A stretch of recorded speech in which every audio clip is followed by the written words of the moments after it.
Bismillahirrahmanirrahim. Assalamualaikum warahmatullahi wabarakatuh.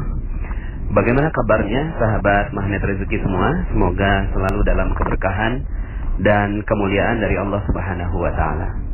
Bagaimana materi-materi magnet rezekinya? Mudah-mudahan bisa membuka cakrawala berpikir Anda semua, kita semua, dan setelah itu insya Allah rezeki Anda berlimpah ruah, ya. Oke, pada kesempatan kali ini saya ingin menambahkan dosis dari ilmu tentang paradox of candy, jendela buram, dan yang terakhir adalah tips jeruk nipis, ya. Nah, ini berbicara tentang cicak dan jerapah, ya.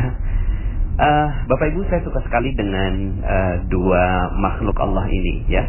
Dan dua makhluk Allah ini bisa menjadi pelajaran yang berharga untuk kita semua.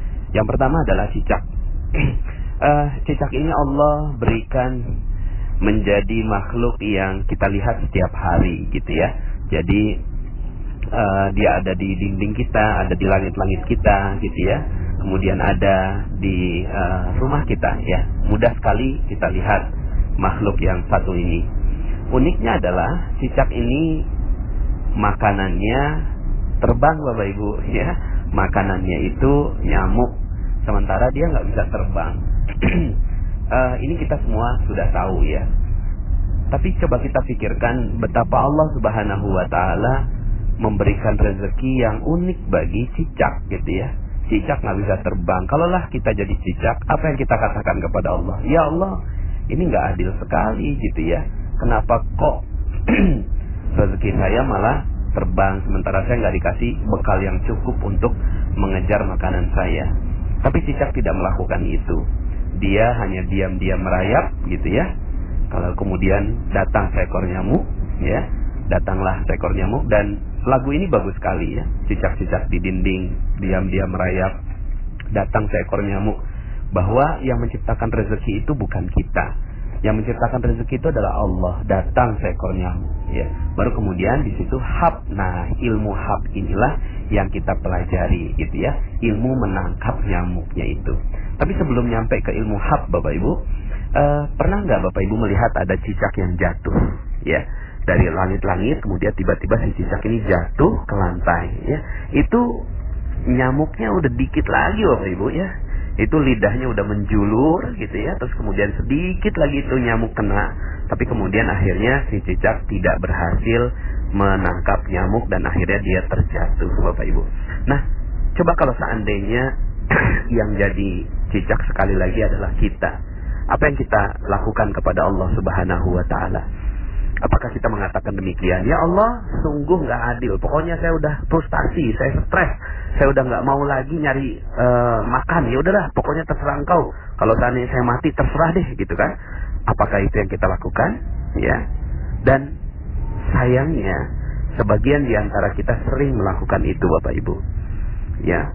Rezeki kita memang Allah sudah desain sedemikian agar Allah tahu siapa yang benar-benar berusaha, siapa yang benar-benar bekerja, dan Allah Subhanahu wa taala ingin lihat kesungguhan kita. Tapi kemudian ketika kita jatuh, maka sebenarnya Allah Subhanahu wa taala ingin memberikan gambaran pada diri kita bahwa sebenarnya bukan kitalah yang mampu untuk menarik rezeki itu, tidak sama sekali. Tapi Allah Subhanahu wa taala yang berikan rezeki untuk kita. Kalau Allah mau, maka mudah saja nyamuk itu datang pada si cicak, gitu ya. Nah, Bapak Ibu yang dirahmati Allah Subhanahu wa taala, akhirnya cicak ini tetap saja dia naik kembali, diam lagi, ya, bersungguh-sungguh lagi, bersabar lagi untuk kemudian datang nyamuk yang berikutnya. Nah, Bapak Ibu, semoga kita bisa mengambil hikmah dari kisah nyamuk ini. Nah, kisah yang kedua, atau kisah nyamuk dan cicak, ya. Kisah yang kedua adalah tentang jerapah. Saya terkaget-kaget ketika menemukan fakta ini, Bapak Ibu, bahwa ternyata jerapah itu sejak waktu bayi, ketika lahir bayi, ya, kakinya kan panjang sekali, Bapak Ibu, ya. Lalu kemudian si bayi ini langsung berusaha untuk berdiri. Tapi Bapak Ibu, oleh ibunya sendiri, ini si jerapah ditendang, Bapak Ibu, sampai jatuh. Bayi jerapah ini ditendang oleh ibunya sampai jatuh. Lalu kemudian si bayi jerapah ini naik lagi, berdiri lagi, mencoba untuk berbangun lagi, ditendang lagi sama ibunya. Dia berdiri lagi, ditendang lagi sama ibunya. Berdiri lagi, ditendang lagi sama ibunya. Berdiri lagi, ditendang lagi sama ibunya. Sampai kemudian akhirnya sang bayi jerapah itu kakinya kuat. Lalu kemudian dia tidak akan pernah melipat lagi kakinya sampai meninggal dunia. Bapak Ibu, kesannya tega ya gitu ya. Kesannya tega banget gitu loh. Seorang ibu kok ya bisa menendang anaknya atau bayinya sendiri. Masih bayi loh gitu kan. Tapi ditendang. Tapi begitulah kehidupan. Allah ingin menggambarkan kehidupan jerapah. Bahwa ya ibunya jerapah ini punya niat yang sangat-sangat baik untuk menjatuhkan sang bayi jerapah ini. Tapi kemudian ya si bayi jerapah ini nggak paham kenapa saya harus jatuh gitu ya. Tapi untungnya bayi jerapah ya bayi jerapah Bapak Ibu ya. Dia naluriahnya adalah ketika dia dijatuhkan dia tidak protes. Coba kalau seandainya bayi jerapah itu adalah kita, mungkin ya yang kita lakukan adalah melapor ibu kita ke pengadilan Bapak Ibu ya. Mungkin saat itu ya kita marah-marah sama ibu kita dan seterusnya. Tapi inilah bayi jerapah yang ketika dia ditendang, dijatuhkan, dia bersabar dan mengikuti prosesnya. Bapak Ibu yang dirahmati Allah Subhanahu wa taala, mungkin sebagian di antara Anda yang mendengarkan audio ini ada yang sedang dijatuhkan oleh Allah Subhanahu wa taala. Ada yang sedang terpuruk nasibnya. Ada yang sedang menderita banyak sekali musibah. Ada yang sedang bermasalah dengan suaminya, dengan istrinya, dengan orang tuanya.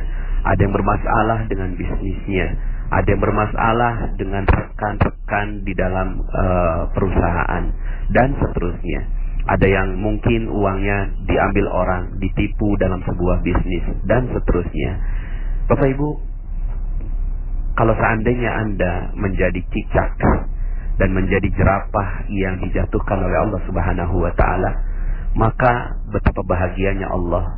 Seandainya Anda sekarang yang sedang terjatuh itu, lalu kemudian katakan kepada Allah, ya Allah, saya siap untuk naik lagi, saya siap untuk bangkit lagi, belajar lagi. Dan seandainya Engkau jatuhkan aku, maka aku siap untuk bangkit kembali. Kau jatuhkan lagi, maka kami siap untuk bangkit kembali. Bapak Ibu, betapa bahagianya Allah seandainya Anda adalah orang yang seperti itu. Dijatuhkan oleh Allah. Tujuan Allah menjatuhkan Anda pasti ada maksud yang sangat-sangat mulia. Allah menjatuhkan Anda tidak mungkin jatuh sendiri Bapak Ibu. Anda jatuh sekarang ini pasti ada sebab Allah Subhanahu wa taala menjatuhkan Anda. Sebabnya macam-macam Bapak Ibu. Yang pasti satu hal, pola yang terbentuk adalah pola seperti jerapah. Allah ingin agar Anda kuat. Allah ingin agar Anda tegar. Allah ingin agar Anda luar biasa. Lalu kemudian dijatuhkan lagi. Jadi kalau Anda jatuh sekarang, berbahagialah. Berbahagialah. Kenapa? Karena yang menjatuhkan Anda adalah Allah Subhanahu wa taala. Yang menjatuhkan Anda bukan orang lain Bapak Ibu. Bukan orang lain. Kalaulah seandainya ada orang lain yang menjatuhkan Anda saat ini, yang mengambil uang Anda, yang melaporkan Anda ke polisi, yang mungkin menjadikan Anda hina, dimaki-maki dan seterusnya, dan Anda lihat bahwa semua orang yang menyebabkan itu adalah manusia yang Anda benci, yang Anda tidak suka, percaya saya Bapak Ibu, bahwa itu bukanlah manusia yang menyebabkan itu semua.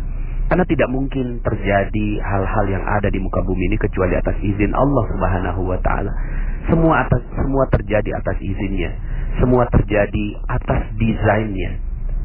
Semua terjadi atas rekayasanya. Semua yang terjadi di muka bumi ini atas seluruh perintah-perintahnya.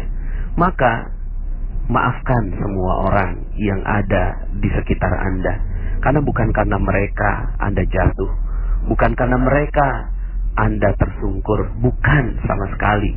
Tapi Anda jatuh karena Allah Subhanahu wa taala ingin melihat Anda tegar, ingin melihat Anda menemukan kesalahan-kesalahan Anda, ingin melihat Anda belajar lebih baik lagi, ingin melihat Anda menangis dan menyebut namanya. lalu kemudian Anda bangkit kembali seperti bayi jerapah yang siap untuk berdiri.